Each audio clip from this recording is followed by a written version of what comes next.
English. Muhawe ikaze mu ishuri rya Literature in English. Uyu munsi ndashaka ko twigira hamwe igitabo cyitwa The Crucible. Ni play. The Crucible ni play yanditswe n'umugabo bita Arthur Miller. Ushobora kwibaza iby'iri zina The Crucible, ariko ubwo turi buze kuba dukomeza kuvuga iby'iyi nkuru iri muri iyi play uraza gusobanukirwa neza impamvu Arthur Miller yayise The Crucible. Inkuru iboneka mu mujyi witwa Salem City. Uyu ni umujyi uri muri leta imwe muri leta zigize Amerika, ikaba ari leta yitwa Massachusetts.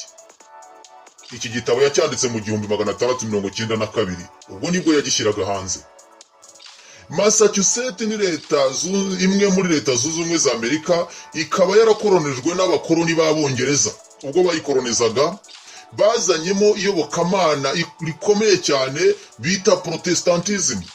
Ahangaha iki gihugu cyari kiyobowe n'amategeko y'iyobokamana afite imizi ishingiye ku iyobokamana kugeza ubwo bakise Puritan Colony. Puritan Colony ngira ngo murabyumva, ni koloni cyangwa se ni igihugu gikolonijwe ariko ku buryo gigomba kubaha amategeko y'iyobokamana, n'abarimo bose bakubaha amategeko y'iyobokamana aho hava akagera. Hari icyo bita Puritanism. Puritanism ni philosophy cyangwa se n'ingengabitekerezo y'aho abantu bemera kuyoborwa mu myitwarire y'iyobokamana, bakaba batatatira ibyo iyobokamana ribategeka. Abanyamateka bo bahise bita iki gihugu Theocratic Society. Theocratic Society ni ya sosiyete ibonekamo abantu bemeye kuyoborwa n'amategeko aremereye nk'amabuye, amategeko ashingiye ku iyobokamana. Aha muri iki gihe iki gihugu cya Massachusetts abantu barimo barenganwa, abandi bagakubitwa, abandi bagafungwa. Hari benshi bacirwaga urubanza rwo kwicwa kandi koko bakamanikwa. Hari n'abandi bagendaga bakagwa mu magereza, hari n'abakwaga imitungo yabo ikanyagwa igahinduka iya leta, rwose bazira ubusa, byonyine gusa bakazira ko hari amategeko amwe n'amwe y'iyobokamana batubahirije. Arthur Miller umwanditsi yahisemo kwandika iyi play yagaragaza akarengane abantu barimo bakorerwa muri iyo sosiyete nk'iyo ngiyo iyobowe n'ingengabitekerezo ya Puritanism. Play yayise The Crucible. The Crucible ubusanzwe ni inkono ikomeye cyane ishongesherezwamo ibindi byuma bigahinduka umushongi, hanyuma bikaba byakorwamo ibindi nyuma. Naho inkono igereranywa n'iki? Aha nagira ngo mbabwire ko iyi nkono igereranywa n'iyo sosiyete ariyo twita Theocratic Society, ya sosiyete iyobowe n'amategeko aremereye nk'amabuye, amategeko ashingiye ku iyobokamana. Ibyuma bitwikirwa muri iyo nkono byo byaba ari ibihe? Nidukomeza gusoma neza iby'iyi play urasanga abantu bari muri iyo sosiyete barenganiragamo, abo ngabo aribo bagereranywa n'ibyo byuma byashongereshezwaga muri iyo nkono, victims of Puritanism. Muhawe ikaze.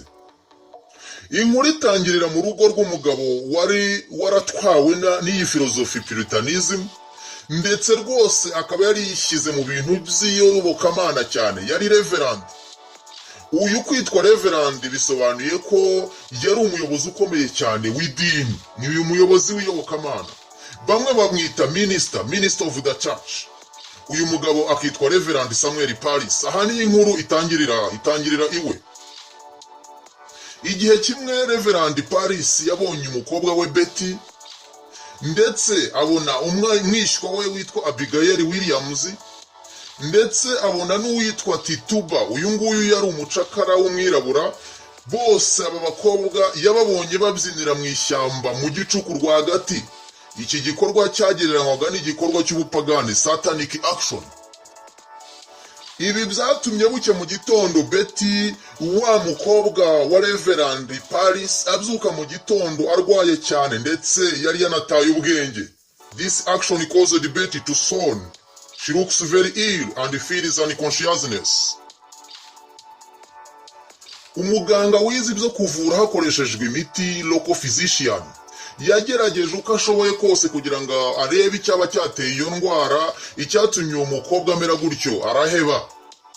muri ako kanya hahise hagera abaturanyi babo, abo ni Mr. Thomas Putnam na Miss Anne Putnam, umugore n'umugabo. Bahageze bahishuye ko nabo umukobwa wabo witwa Rusi nawe arwaye cyane, ndetse bavuze ko uko byagenda kose hari impamvu ikomeye cyane idasanzwe yaba yihishe inyuma y'ubu burwayi bw'aba bakobwa. Mu gihe gito umudugudu wose wari umaze gukwizwamo igihuha kivuga ko hari ibikorwa by'ubupfumu byadutse muri uwo mudugudu w'Witchcraft. Nivuga Witchcraft wumva ibyo bikorwa bishingiye ku bupfumu. Bavugaga kandi ko hari ibidasanzwe biri kugenda biba byazanywe n'abakobwa barimo umukobwa witwa Betty, akaba umukobwa wa Reverend Samuel Paris. Bavugaga kandi ko ibibazo byose biri kuba bishobora kuba byazanywe n'abo bakobwa barimo uyu mukobwa Betty, umukobwa wa Reverend Paris, biroshye mu ishyamba maze batangira gukora ibikorwa by'ubupagani muri iryo shyamba, pagan rituals in the forest. Byarangiye abaturage bakoze isoko kwa Reverend Samuel Paris. Bahashakaga iki? Iyumvire nawe wumve uko byamugendekeye. Birumvikana ko bari barakaye cyane bifuza kumenya impamvu umukozi w'Imana nka Reverend Minister of the Church ashobora kuba ari we wateje ikibazo gikomeye nk'iki ngiki kigatuma abantu batangira kurwara indwara z'amayobera mu buryo butunguranye. Ibi byashoboraga kandi no gutuma bihita bimuvanisha ku bupasiteri igitaraganya. Reverend Samuel Paris yahasi ibibazo umwe muri abo bakobwa wagaragaraga nk'umuyobozi wabo, ring leader. Uyu nguyu akaba yitwa Abigail Williams. Uyu kandi akaba ari na mwishywa we bwite yari atunze mu rugo. Reverend Paris yari yaramwadobuse, ndavuga kumufata umwana rwose udafite ababyeyi bikamushyira mu rugo. Yari yaramuzanye mu rugo aramutunga rwose nk'umwana we nyuma y'uko ababyeyi be bapfiriye mu ntambara yiswe Pecot War. Pecot War ni intambara yabaye hagati y'1636 n'1637, aho Pecot people na abaturage bavugaga igikirimi y'Igipecot barwanaga na English settlers. Aba ni abaturage bari baraturutse mu Bwongereza bashaka kuza kuba muri iki gihugu cya Massachusetts, muri leta ya Massachusetts. Abigail William yahakanye yivuye inyuma ko nta bikorwa na bike rwose by'ubupagani bigize bajyamo, avuga ko ngo bibyiniraga gusa mu ishyamba. Abigail yari yabujije n'abandi bakobwa bose uko bari bajyanye kutagira icyo batangaza ku bigendanye n'ibikorwa bakoreye mu ishyamba. Yari yababwiye ko bagomba guhama kuri story yo kuvuga ko bari bamwe bibyinira gusa mu ishyamba, ababuza kugira ikintu na kimwe bavuga. Muri iki gihe Reverend Paris nawe yari ku gitutu gikomeye cyane cy'abaturage bamubaza ibyabaye. Aha ngaha nibwo Mr. Thomas Putnam na Mrs. Putnam nabo ubwabo batari bamworoheye, bamuhata ibibazo byinshi cyane. Yageze aho babwira ko rwose bihangana gato kuko yahamagaje uwitwa Reverend John Hale. Uyu nguyu akaba umuntu rwose ufite ubumenyi buhagije cyane mu byitwa Witchcraft, mu bupfumu, ndetse no mu cyitwa demonology, science yiga ibigendanye n'ubuzima bw'amadayimoni. Yari yamuhamagaye kugira ngo aze agire icyo yabatangariza. Aba bakobwa bumvise ko hahamagawe umuntu ushobora kuba ufite ubumenyi mu bigendanye na Witchcraft ndetse na demonology, ndavuga ya science yiga ibigendanye n'amadayimoni. Bahiye ubwoba, bashya ubwoba cyane rwose, bakeka ko ukuri kw'ibyo bakoze bishobora kujya ahagaragara maze bikaba byabagiraho ingaruka. Bamwe muri aba bakobwa bahisemo kuvuga ukuri uko byagenze.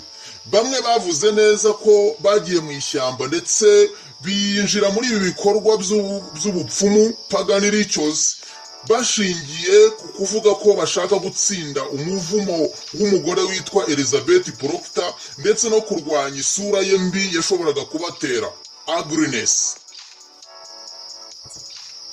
Bakimara kuvuga impamvu yabajyanye mu ishyamba, bityo babahusanyije na wa muyobozi wabo Abigail wari wabihanangirije.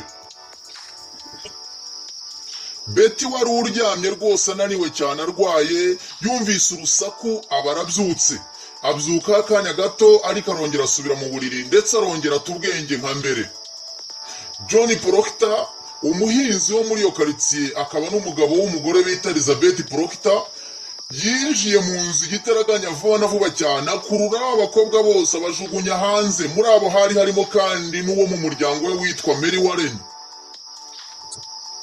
Aba bakobwa bageze hanze batangiye gushwana cyane, bashwana n'uyu witwa Abigail, bashwana cyane rwose wumva bari mu mahane akomeye cyane. Muri icyo gihe kandi Betty wari mu nzu yarakomeje kuremba. Abigail nawe kandi niko yarakomeje kugenda abwira nabi John Proctor, amubwira ko we na bagenzi be batigeze bajya mu bikorwa by'ubupfumu ibyo ari byo byose, witchcraft. Ikintu gikomeye cyane rero ni uko uyu mukobwa wita Abigail Williams ngo yaba yarigeze kuba umukozi wo mu rugo kwa John Proctor. Birumvikana ko Elizabeth Proctor yari yigeze kuba nyirabuja mbere y'uko amwirukana. Abigail Williams yazize iki kugira ngo abashe yirukanwe avanwe kwa John Proctor? Ni ikibazo ushobora kwibaza. Abigail agikora kwa John Proctor ngo yari afitanye umubano n'uyu mugabo rwose udasanzwe, kugeza ubwo umugore wa John Proctor ari we Elizabeth Proctor yabimenye kandi ahera ko aramwirukana. Bivugwa kandi ko umugore we yari yaranje kumenya ko John Proctor hari affaire yagiranye na Abigail, imibonano mpuzabitsina. Muri aka kanya ubwo Abigail na bagenzi be basohorwaga hanze, yumvaga ko John Proctor ibyo ari byo byose ashobora kuza kumurengera kubera isiri baziranyeho. Gusa siko byagenze. John Proctor ntiyigize rwose yumva ibyiyumviro by'uyu mukobwa, bituma havuka amakimbirane akomeye cyane hagati ye n'uyu mukobwa. Mu nzu kandi Betty nawe niko yari akomeje kuremba, atera induru cyane, ajwigira bugurube. Reverend Paris yahise yiruka ajya mu cyumba aho Betty yari aryamye. Thomas Putnam n'umugore we Anne Putnam, Rebecca Nase wa mugore w'umunyacyubahiro cyane, ndetse n'uwitwa Jules Corey, uyu nguyu akaba umworozi akaba n'umuturanyi wa Thomas Putnam, bose bahise biroha mu cyumba cyarimo Betty wa mukobwa wa Reverend Samuel Paris. Abaturage batari bamenye ibyavugiwe aho ngaho batangiye kuvuga cyane rwose, batera urusaku bavuga ko ibyo ari byo byose uyu mukobwa ashobora kuba abyukijwe n'indirimbo za Zaburi zaririmbirwaga mu kindi cyumba. Ibyo bikaba bitumye rwose ashikukira hejuru maze akaba asakuje cyane. Kugeza iki gihe ibintu byari byatangiye guhindura isura. Mrs. Anne Putnam yapfushije abana 7 bose, akabapfusha uko ababyara bapfa. Ibi ngibi yabishinjaga ubupfumu. Yakundaga kuvuga ko rwose nta kindi cyamutwaye urubyaro cyangwa se kimubuza kubyara maze ngo arere uretse ubupfumu. Yavugaga ko ibikorwa by'ubupfumu ari byo nyirabayazana mu rupfu rw'abana be bose. Yakomeje kuvuga ko nanone kandi ko Betty nta kindi kihishe inyuma y'ubu burwayi uretse witchcraft, ubupfumu. Umugore bita Rebecca Nasi, uyu nguyu rwose akaba umugore udahubuka, yatanze igitekerezo cy'uko bagomba guhamagara Dr. umuganga ngo aze abashe kuvura uyu mwana, aho kugira ngo bahamagare pasiteri uza kwirukana imyuka mibi. Iki gihe Mr. Thomas Putnam na Jules Corey bari barimo baganira ariko bashwana cyane mu biganiro byabo. Ubona ko ibiganiro byabo byari birimo amahane ashingiye ku gutunga ubutaka. Bavugaga ko bafite ubutaka ariko ubutaka bafite ntacyo bamariye, ari buto cyane ku buryo nta kintu bazabasha kwigezaho. Thomas Putnam yashinjaga Jules Corey kwiba ibiti mu murima utari uwe. Ku rundi ruhande, Minister of the Church Reverend Samuel Paris yari ari gushwana na John Proctor. Yavugaga ko nka Minister of the Church kandi akaba Reverend ukomeye cyane, umuyobozi w'idini, abayeho nabi kubera udufaranga duke bamuhemba. Yashinjaga John Proctor kumugambanira mu rusengero bigatuma bamuha amafaranga makeya nk'umushahara we. Aba bagabo bose basaga nk'aho shitani yabateye mu biganiro byabo. Abigayeli wa mukobwa w'inkunguzi nawe yari ahagaze mu nguni y'inzu byose abireba biba. Ako kanya Reverend Hayiri wa mupasiteri ukomeye cyane batumijeho kuza kureba ikibazo cy'aba bakobwa yahise ahagera. Atangira iperereza rye. Mbere y'uko Jire Kore yataha yabwiye Reverend Hayiri ko yabonye umugore wasomye igitabo kitazwi, amusaba gukomeza kwiga kuri icyo kibazo ndetse no kureba muri icyo gitabo ngo aperereza arebe niba nta madayimoni cyangwa se ibikorwa bya witchcraft bikirimo. Reverend Hayiri yahasi ibibazo cyane Reverend Samuel Paris, Abigail ndetse na Tituba, bose barabajijwe cyane imbere y'uyu mu Reverend bita Hayiri. Babajijwe ibibazo byinshi cyane, rimwe na rimwe bakabura n'ibyo basobanura. Yababazaga ibigendanye n'ibikorwa byakorewe mu ishyamba ubw'abo bakobwa babyinaga. Kera kabaye ukuri kwagiye ahagaragara, maze Abigail avuga ko Tituba yamuhatiye kunywa amaraso bari mu ishyamba. Tituba nawe nta gutindikanya ahita avuga ko Abigail yamusabye ko bakora ibyo ngibyo byo kunywa amaraso kugira ngo birukane umuvumo washoboraga kubica, ibyo twita tukonja the deadly curse. Uyu muvumo bavugaga ni umuvumo bakekaga ko ushobora kuba ukomoka ku mugore ubita John Proctor. Nagira ngo mbibutse ko John Proctor yari afite umugore bita Elizabeth Proctor. Uyu nguyu Elizabeth Proctor akaba yarigeze kwirukana Abigail ubwo yabakoreraga mu rugo, amuziza ko ashobora kuba afitanye umubano udasanzwe n'umugabo we, ndetse kandi baba barigeze kuryamana. Bikekwa ko kandi ko Abigail gukora ibikorwa mu ishyamba n'aba bakobwa bigendanye n'ubupfumu byaba bishingiye ku kuba yarashakaga kwikiza uyu muvumo w'uyu mugore. Reverend Samuel Paris atera ubwoba cyane Tituba, amubwira ko ari umukubite mpaka apfuye naticuza, maze ngo yatura icyaha yemere ko yagiye mu bikorwa by'ubupfumu ndetse n'aba bakobwa bagenzi be. Tituba araturika maze avuga ko igini devil riri kumuroga kandi rimaze no kuroga abantu benshi cyane bari aho ngaho. Uko niko yakomezaga kwijwigiriza avuga cyane asakuza, avuga ko hari igini riri gukomeza kumwoherereza uburozi. Reverend Hayiri na Thomas Putnam bakomeje guhata ibibazo Tituba, maze ageraho ababwira ko Sarah Osborne na Sarah Good bakorana n'ubupfumu. She accused them of having witchcraft. Ubwo ako kanya ibyo gutangira gushinja abantu ibyo gukora n'ubupfumu bitangira ubwo. Mrs. Anne Putnam yahise yibuka ko Sarah Osborne uyu nguyu yari umubyaza we wa kera, akaba ari nawe mubyazaga b'abana bavukaga bapfa. Ahera akavuga ko uko byagenda kose uyu Sarah Osborne ari inyuma y'urupfu rw'aba bana.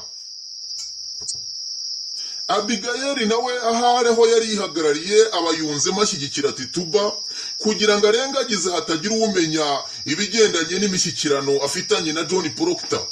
Muri icyo gihe bari bahagararanye bonyine, igihe bari nko bashwana, ntiyifuzaga ko hagira undi muntu umenya ibyo bari kuvugana. Yarahagurutse atangira kuvuga amazina y'abantu azi neza bashobora kuba bakorana n'amashitani, kandi azi neza ko babyinanye n'amashitani, dancing with the devils. Yemeje ko Sarah Osborne uyu nguyu wavuzwe na Abigail, Sarah Good nawe wavuzwe na Abigail, ndetse n'uwitwa Bridget Bishop bose bafitanye isano ndetse n'umubano n'amashitani. Bitunguranye Betty wa murwayi warurembye cyane rwose barabyutse, atangira guca amarenga yemeza ibyo Abigail ari kuvuga. Yongeyeho kandi ko hari n'undi muntu witwa George Jacob nawe rwose uri muri abo bantu bakorana n'amashitani. Kugeza aha ibintu byari byahinduye isura.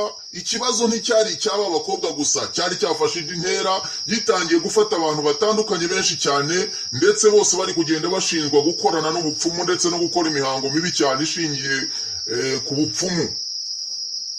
Reverend Hale nta kindi yakoze, yahise ategeka ko abantu bose bavuzwe amazina bagomba gufatwa ndetse bagaherezwa ubutabera bagafungwa. Ako kanya ni nako kandi igice cya mbere cy'uyu mukino Act 1 cyahise kirangirira aho ngaho. Ikinamico yakomereje mu gice cya kabiri Act 2, aho inkuru yakomereje kwa John Proctor. Iminsi 8 yari imaze kwihirika, Elizabeth nawe yaramaze kuvumbura ko uko byagenda kose umugabo we afitanye umubano na wa mukobwa bita Abigail. Yari amaze kumenya neza kubwo bari kwa Reverend Paris, John Proctor umugabo we ubwo yarahagaranye na Abigail amaze kuvumbura neza ko hari ibyo rero byose icyo baganiraga kidasanzwe. Uyu mugore John Proctor yari akimukeka. John Proctor yari azi ukuri kose ko abantu bari kurengana, ndetse muri icyo gihe rwose abantu bagera kuri 40 bari bamaze gufungwa bazira ubusa. Abigail byose yari yarabimubwiye, amubwira umugambi we ko agomba kubafungisha akabamara bose. Ikibabaje nuko John Proctor atari yorohewe na gato kuvuga ukuri kw'ibyabaye ndetse n'ukuri kwazi, kuko byamusabaga ko agomba kubanza gushyira hanze ukuri kose ndetse n'ibanga ahishe muri we rigendanye na aferi yagiranye na Abigail. Ibi rero byamubereye imbogamizi bituma akomeza guceceka. John Proctor yari amaze kumenya neza ko abo bakobwa bajyanywe mu ishyamba n'impamvu yo kujya mu bikorwa by'ubupfumu kugira ngo bikize umuvumo wa Elizabeth Proctor umugore we. Impamvu yari uko uyu mugore yirukanye uyu mukobwa kugira ngo adakomeza kugirana imishyikirano n'umugabo we. Icyo gihe Mary Warren yahise ahagera, aza afite agapupe kaboshye mu ishusho y'umuntu bakita pupeti.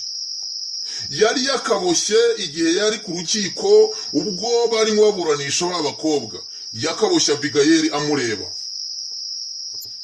Mu by'ukuri uyu Mary Warren yarazanywe n'iki kwa John Proctor? Uyu Mary Warren yaraje kureba umugore wa John Proctor ariwe Elizabeth Proctor, amuzaniye akagapupe ndetse no kumuha inkuru yuko yumvise bamushinja ubupfumu ubwo yari ari ku rukiko. Gusa yababwiye ko yagerageje uko ashoboye kose maze anyomoza ikinyoma. Elizabeth nawe nta gushidikanya yahise avuga kuko byagenda kose ubiri inyuma ari Abigail wa mukobwa yirukanye. Elizabeth Proctor yahise asaba umugabo we John Proctor kujya ku rukiko maze agasobanura neza ikinyoma cy'uyu mukobwa bita Abigail. Ibi gusa ntibyari korohera John Proctor, kandi uyu mugore nawe yari abizi neza ko bitari bworohera umugabo we kuko yakekaga ko ashobora kuba agifitanye umubano wihariye na Abigail.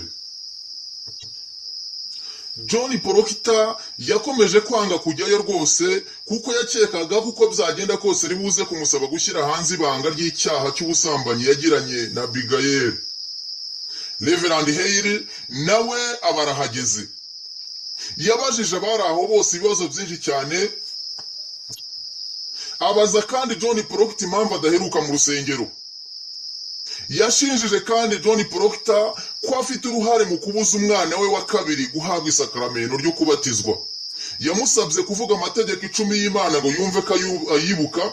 John Proctor ayavuga yose uko ari 9 maze yibagirwa itegeko rimwe ryitwa ntuzasambane, you shall not commit adultery. Niki cyatumye aryibagirwa? Bikekwa kuko byagenda kose impamvu yaryibagiwe ari uko yabikoze nkana kuko iki cyaha yari yaragikoze. Mu gihe Reverend Hale yabazaga Elizabeth Proctor, uyu mugore yahise arakara cyane amubwira nabi cyane, amubwira ko atakagombye kugira icyo amubaza mbere yuko abaza Abigail. Mu gihe Reverend Hale yari agiye kugenda, uyu mugore bita Elizabeth Proctor yinginze umugabo we rwose ngo abashe kuvugisha ukuri kw'ibyabaye ndetse n'amateka asanzwe azi neza kugira ngo agaragaze ikinyoma cy'aba bakobwa ndetse agaragaze neza ko umugambi w'aba bakobwa ari igihuha cyambaye ubusa. Mu gihe Reverend Hale avuze ko hari byinshi mu bafunzwe barangije kwicuza icyaha ndetse bemera, John Proctor yamusubije ko impamvu bemera ibyaha ari ukugira ngo ari impamvu zo gutinya igihano cy'urupfu. nubwo Reverend yashidikanyaga rwose kuri ibi ngibi bamubwiye, yamenye neza ko iyi yaba ingingo ikomeye. Ako kanya Jules Corey na Francis Nas, uyu nguyu Francis Nas akaba umugabo wa Rebecca Nas, barinjira. Babwiye Reverend Hale ko abagore babo bombi bafunzwe. Uyu nguyu akaba ari Martha Corey, uyu akaba umugore wa Jules Corey, ndetse n'uwitwa Rebecca Nas akaba umugore wa Francis Nas. Babubwiye ko aba bagore babo bose barangije gutabwa muri yombi. Muri ako kanya ikigurupe cy'abantu benshi cyane bayobowe na Cleric Ezekiel Chiva, uyu akaba umuyobozi ukomeye cyane, ndetse n'uwitwa George Herrick Town Marshal, bose barahageze basesekaye aho ngaho. Aba bagabo bari bayoboye iki kigurupe aribo Ezekiel Chiva n'uwitwa George Herrick, baje bafite urupapuro rufunga Elizabeth Proctor. Ako kanya baramufata, batangira kumubwira ko bagomba kujya kumufunga. Chiva yatoraguye agapupe ku meza, asangamo urushinge badodemo bakarurekeramo imbere. Tubibutse ko inkomoko y'aka gapupe kari kazanywe n'umukobwa bita Mary Warren akazaniye Elizabeth Proctor. Chiva yahise abwira John Proctor ko Abigail ari kuribwa cyane mu nda, ngo kandi ko mu nda ye harimo urushinge bari kumwoherereza rukamujomba. Abigail kandi ngo yavuze ko Elizabeth Proctor ari uri kumwoherereza urwo rushinge akarumutikuza binyuze mu gapupe. Byasaga neza n'ako gapupe basanze ku meza. John Proctor yahise akurura Mary Warren amujyana mu cyumba, amubaza neza iby'ako gapupe yazanye. Mary Warren nawe amusobanurira ko nta kibazo cyako, ahubwo Abigail abeshya, kandi ko yamurebaga ubwo yari ari mu rukiko arimo akaboha, kandi azi neza uwo yari agiye kugahereza. Bikaba ariyo cyatumye ahimba icyo kinyoma cyo kuvuga ko ari kumwoherereza imyuka mibi binyuze muri ako gapupe. John Proctor na Mary Warren bagerageje kubisobanurira Chiva, ariko biranga bibi by'ubusa, ntiyabyumva. John Proctor yafashe za mpapuro zifunga umugore we arazicagagura, ndetse atera ubwoba Ezekiel Chiva na George Herrick akoresheje imbunda ye. Gusa umugore we Elizabeth Proctor agerageza kumuturisha nta kibi arakora, ndavuga ya mbunda atarayirashisha. Ako kanya uyu mugore yahise yitanga, yemera kujya gufungwa. Muri iki gihe Elizabeth yatutse cyane Reverend Hale amubwira ko ari ikigwari, coward. Yamubwiraga ko ari ikigwari kuko byamunaniye kumenya ukuri aho guherereye, ibintu bikaba birinze bigera iwa Ndabaga. Reverend Hale nawe byaramucanze cyane, agera aho avuga ko ibyo ari byo byose hari impamvu ishobora kuba ikomeye cyane, hashobora kuba ari nk'icyaha gikomeye cyane cyakozwe, kikaba kiri gutuma ibi byago bigwirira Salemu. He said, perhaps this misfortune has befallen Salem because of a great crime, secret crime that must be brought to light. Yifuzaga ko byagenda kose impamvu yateye ibi bintu byose igomba kujya ku mugaragaro. Ibi ngibi John Proctor byumvise, yahise abwira Mary Warren ko bagomba kujya mu rukiko maze bakagaragaza impamvu y'ibi binyoma by'aba bakobwa. John Proctor yarageze igihe cyo gushyira ku karubanda aferi ze zose yagiranye na Abigail. Mary Warren yamubujije kwimena inda, amubwira ko agomba kureka Abigail we ubwe akazabyivugira, ariko umugabo aranga arakarata cyane, avuga ko ukuri kugomba kugaragazwa. Yamubwiye ko ukuri kugomba kugaragazwa, kabone niyo byaba bisaba ikiguzi icyo ari cyo cyose. He said, the truth must prevail whatever the personal cost. Ubwo kandi ni naho igice cya kabiri cyahise kirangirira. Igice cya gatatu cy'iyi play gitangirira mu rukiko rukuru rwa Salemu, ubwo bari mu rubanza rwa Martha Corey. Hari haciye iminsi 37 yose ikibazo cy'aba bakobwa bose gitangiye. Ubwo bari mu rubanza rw'uyu umugore bita Martha Corey, ako kanya Francis Nasi akaba umugabo wa Rebecca Nasi ari kumwe na Jules Corey akaba umugabo wa Marita Corey ari uri mu rubanza biroha mu rukiko basaba ko bakumvwa ubuhamya bwabo. Jules Corey yavuze ko Mr Putnam n'umugore we Anne Putnam bari gushinja abantu kugira ngo bakunde bigarurira imitungo yabo nyuma yuko bazaba bamaze guhamwa n'icyaha cyo gukorana n'ubupfumu bagakatirwa igihano cyo gupfa cyangwa se bagafungwa burundu. Jules Corey yabajijwaho aya makuru yakuye arahabura, ako kanya bahita bategeka ko agomba gufungwa. Aba bagabo bombi Jules Corey na Francis Nasi barafashwe basohorwa nabi cyane mu cyumba cyaberagamo urubanza, hanyuma uwitwa Jules Corey bahita bamushyira muri gereza, ako kanya arafungwa. Uko kanya nanone nibwo umucamanza Hatorune kumwe n'uwitwa Deputy Governor Danforth nawe n'umucamanza bahise bakomeza urubanza bari barimo. Bakiri mu rubanza rwa Marita Corey, John Proctor na Mary Warren uko bari babyiyemeje barinjiye. Baje bavuga ko bazanywe no gushyira ku mugaragaro ukuri kose kubigendanye n'ifungwa ry'abantu bose bari gushinzwa ubupfumu. John Proctor yabwiye umucamanza Hatorune na Deputy Governor Danforth inkomoko ya byose, ababwira ko byose byakomotse kuri Abigail bigeze kuryamana. Nyuma yuko umugore wabimenye agahita amwirukana, bityo Abigail akaba ari gushaka kwihorera afungisha umugore we Elizabeth Proctor. John Proctor yongeyeho kandi ko uyu mukobwa Abigail byose ari kubikora kugira ngo akunde yicishe nyirabuja Elizabeth Proctor maze yigarurire urugo rwe. Nagira ngo mbibutse ko uyu mukobwa bita Mary Warren wari uzananye na John Proctor nawe yari kumwe n'aba bakobwa kwa Reverend Samuel Paris, ubwo bahimbaga ikinyoma gikomeye cyane bavuga amazina y'abantu benshi bitekerereje babashinja gukorana n'imyuka mibi ndetse bavuga yuko bajya mu bikorwa by'ubupfumu. Kuri iyi nshuro rero ubwo yarazanye na John Proctor yabwiye urukiko ko yibeshye ku byo yavuze mbere, bityo agatanga ubuhamya butari bwo bushinja abantu kujya mu bikorwa by'ubupfumu ababeshyera. Yongeyeho kandi ko na bagenzi be bose babeshya. Abigail abyumvise ahakana yivuye inyuma cyane amagambo avuzwe na Mary Warren. Ako kanya Abigail na bagenzi be bose basakuriza icyarimwe batangira kujwigira, bavuza induru nyinshi cyane aho bari bavuga ko rwose habaye ikibazo gikomeye cyane, bari kohererezwa imyuka mibi ikaba ariyo iri kubakindagura cyane aho bari bicaye. Mu rusaku rwabo ubwo bateraga induru barira cyane basakuza, bavugaga ko Mary Warren ari uri kubohereza iyi myuka mibi iri kubagira gutya.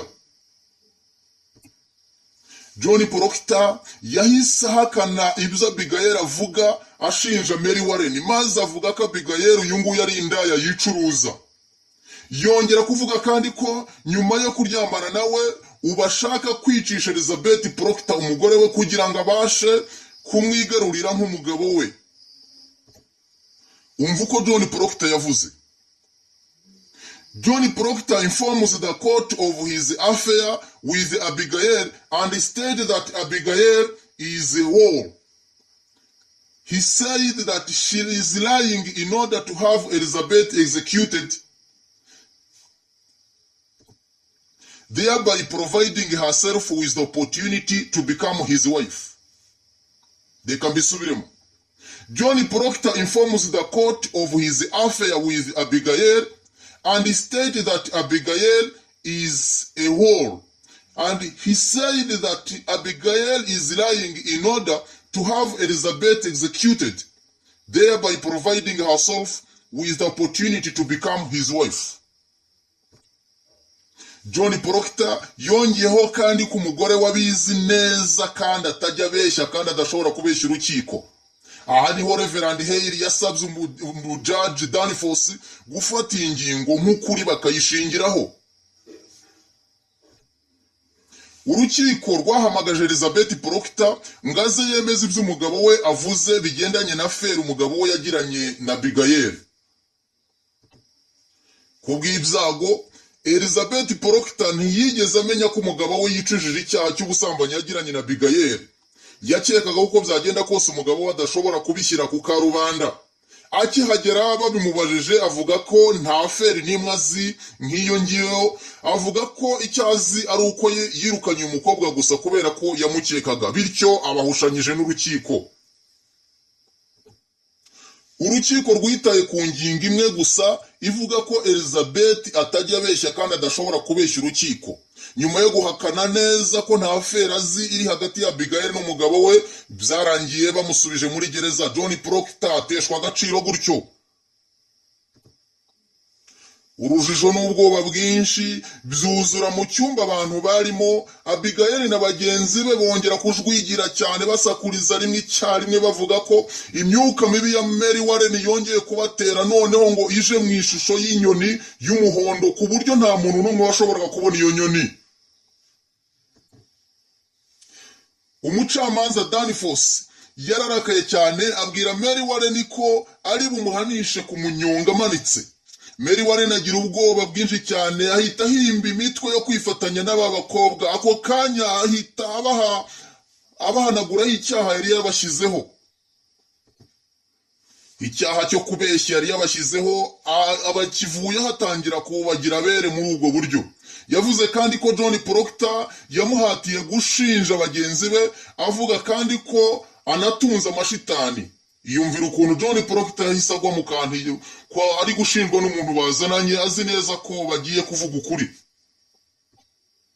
Uyu mukobwa Mary Warren yavuze gutya: John Proctor forced me to turn against my colleagues and he even harbors the devils.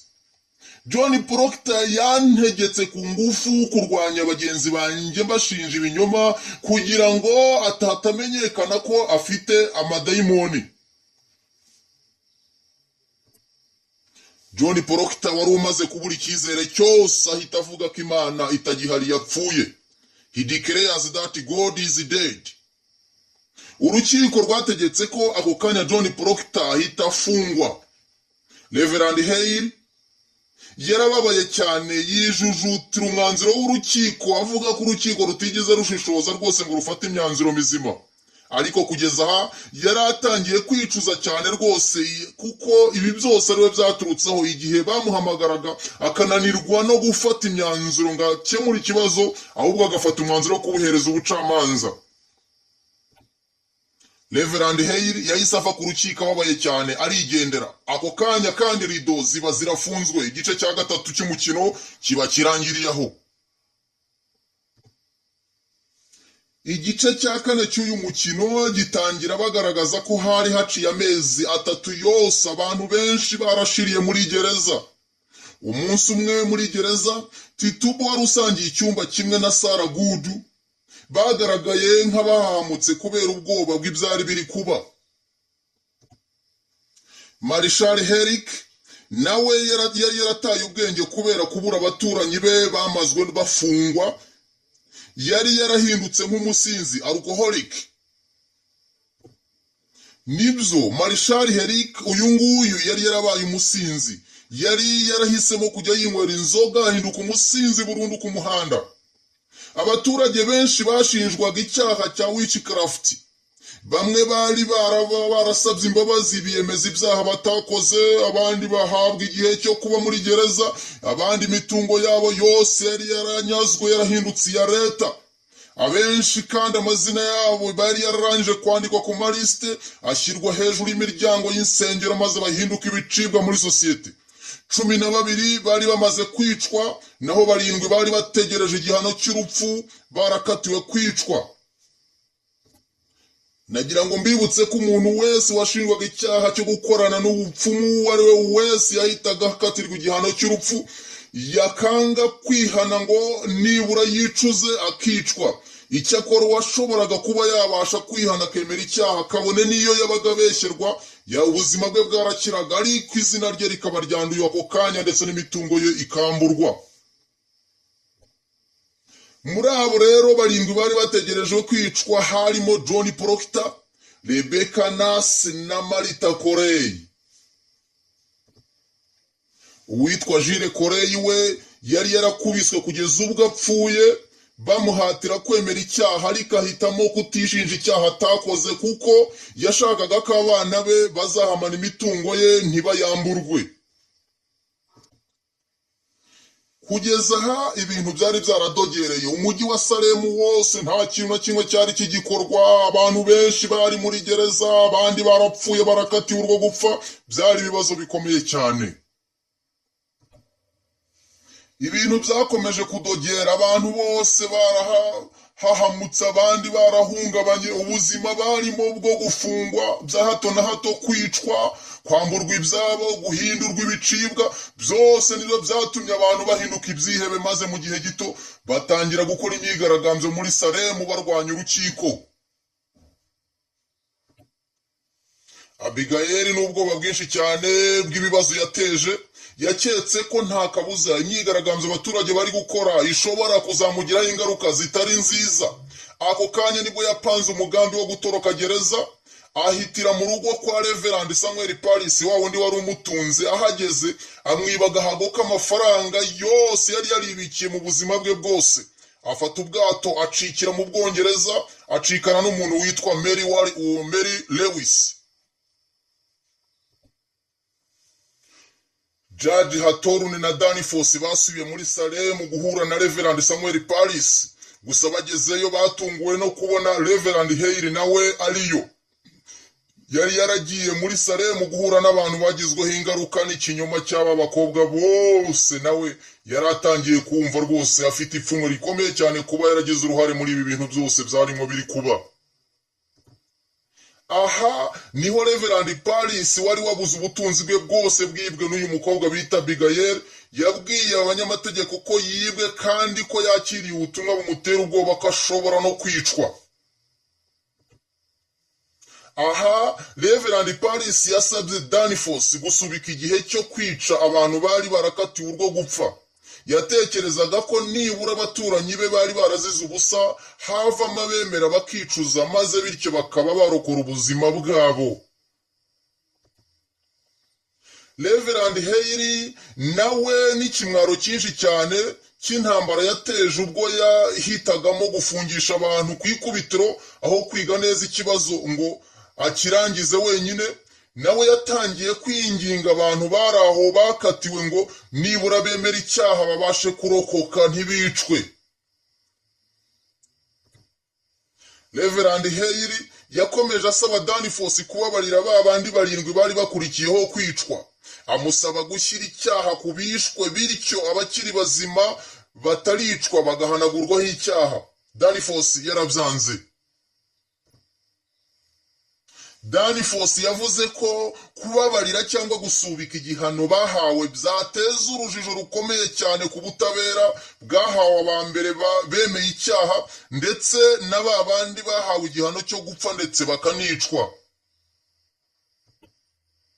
Umucamanza Danforth ari kumwe na Reverend Hale bahamagaje Elizabeth Proctor kuri gereza ngo aze yinginga umugabo we John Proctor yemera icyaha bityo abashe kurokora ubuzima bwe. Kugeza aha nabo ubwabo bari bamaze kumenya neza ko mu gutwika sosiyete nzima y'abantu babifitemo uruhare. Elizabeth Proctor yababwiye nabi cyane, abashinja kutamwizera mbere hose, none bakaba bageretseho no gushaka gutuma umugabo we yangiza izina rye yemera icyaha atakoze.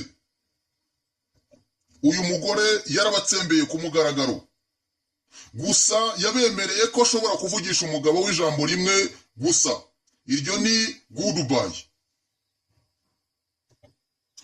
Yego, Elizabeth yemeye kugirana ikiganiro n'umugabo we ariwe John Proctor. Umugore rwose amuganiriza bihagije cyane, bageraho bafata umwanzuro w'uko rwose John Proctor adashobora gusaba imbabazi.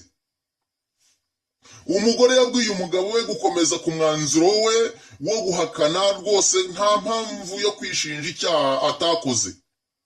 Holding out and not confessing, gukomeza ku cyifuzo ufite no ku bitekerezo byawe nta mpamvu yo kwihana.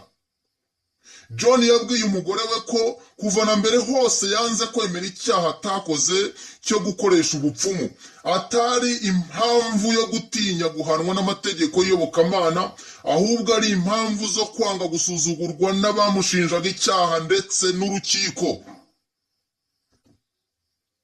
Byarangiye Elizabeth Proctor yiyunze n'umugabo we John Proctor. Elizabeth ababarira umugabo we kubwo kumuca inyuma. Ako kanya kimubabarira, intekerezo zitandukanye n'umwanzuro baganiriyeho ziba zije muri John Proctor, ahitamo kwemera icyaha, to confess. Afata umwanzuro avuga ko nta mpamvu abona yo guhinduka martyr, kuba igitambo. Umucamanza Danforth ndetse n'umucamanza Hawthorne bari kumwe na Reverend Paris basabye John Proctor gutanga ubuhamya bugendanye n'uko abandi banze kwemera kugeza ubwo bacira urubanza rwo gupfa. Bamusabye kugira icyo bavugaho ndetse akabatangira ubuhamya, ariko uyu mugabo arabyanga rwose. Yababwiye ko ashoboye kugira icyo avuga kigendanye gusa n'icyaha cye yakoze, naho iby'abandi bitamureba. Umucamanza Danforth yatunguwe cyane n'uku kwemera icyaha kutuzuye kwa John Proctor. He is disappointed by this reluctance of John Proctor. Bakomeje kumwinginga rwose, bamuhatira cyane, bageraho bamuha impapuro ngo asinye yemera icyaha, signing a written confession. Iyi nyandiko yagombaga gusinywa hanyuma ikamanikwa ku miryango y'insengero hose, maze ikabera abandi urugero. Ikintu gikomeye cyane John Proctor yatinyaga. John Proctor yarabangiye, arahakana, aratsemba rwose, ababwira ko kwemera icyaha ku munwa bihagije. Kuko bakomeje kumuhata cyane, John Proctor yaje kwemera impapuro arazisinya, ariko yanga kuzirekura. Dore ikintu cyatumaga John Proctor yanga gusinyiza impapuro. Yatinyaga ko umuryango we, by'umwihariko abahungu be batatu, bahinduka ibivume kubwo kwemera icyaha mu ruhame ndetse bikerekwa abantu bose. He doesn't want his family and especially his 3 sons to be stigmatized by the public confession. Muri ako kanya John Proctor yongeye guhindura intekerezo ze. Ako kanya ahakana yivuye inyuma ibyo icyaha yari yemeye, aragihakana, avuga ko icyaha ashinjwa ntacyo yigeze akora. Yahise afata za mpapuro arazicagagura cyane rwose mu maso y'aba bacamanza bose. Danforth yahise ahamagara Sharif ni umuyobozi wa polisi. Ako kanya polisi iraza, itwara John Proctor, ajyanwa kwicwa. He is led away to be hanged. Imyigaragambyo y'abaturage nayo yari irimbanije. Ibi byatumye Thomas Putnam na Reverend Paris birukanka cyane, basohoka biruka, batanga imbere abari batwaye John Proctor kujya kumwica, baze bamusaba kwemera rwose icyaha kugira ngo aticwa. Binginze Elizabeth Proctor kongera rwose kuvugisha umugabo we, ariko arabatsembera. Yababwiye ko John Proctor yabonye icyiza kimukwiriye, yahisemo kandi. She said John has found his goodness. Byarangiye John Proctor ashyizwe ku giti maze aricwa. John Proctor is taken to the gallows. Ikinamico nayo iba irarangiye. Muri iyi nkuru umwanditsi yatanzemo amasomo menshi, ariko isomo rikuru kurusha ayandi ni ukwirinda icyaha cyo guca inyuma uwo mwashakanye. Iki ni icyaha kibi gishobora gukorwa n'umuntu umwe, ariko umujyi wose ukaba wabizira rwose, abantu bose bakaba babigenderamo. Ni icyaha rwose gitera uburakari bukomeye cyane ku Mana. Nyagasani afasha abagabo bose babashe kurenza ingo y'abagore batari ababo. Sinasoza rero ntababajije iki kibazo. What is crucible in the crucible? What is crucible in the crucible? Mu itangira ry'ikinamico nabasobanuriye neza cyane ikintu cyitwa crucible. Crucible ni isosiyete yari yarabaswe n'amategeko akomeye cyane y'Iyobokamana. Hanyuma rero ibigendanye n'ibyuma byatwikirwaga muri Crucible abaturage b'inzirakarengane bari barimo barengana. Ngibyo ibigendanye rero n'iyi nkuru ikinamico yanditswe n'uyu mugabo bita Arthur Miller, The Crucible. Ndabashimiye. Yari Jean Pierre Barambirwa.